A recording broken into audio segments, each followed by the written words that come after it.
In this video, I'll show you how to add a shake effect in Premiere Pro. There are two ways to do it. One is for icons or logos, and the other is for video clips. First, let's shake an icon or a logo. Go to the top menu bar and click on Window. Make sure both effects and effect controls are turned on.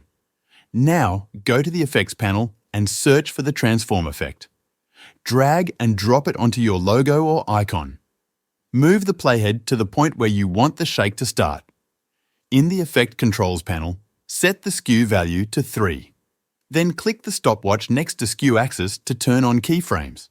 Now move the playhead to where you want the shake to stop. Set the skew axis to around 70 times. When you play it back, the logo will have a shaking animation.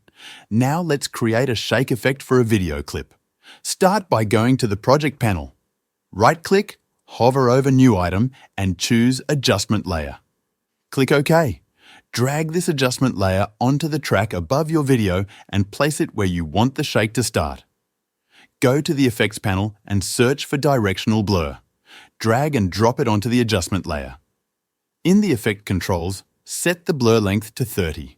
Now, select the Razor tool. Zoom into your timeline by holding Alt and using your mouse scroll wheel.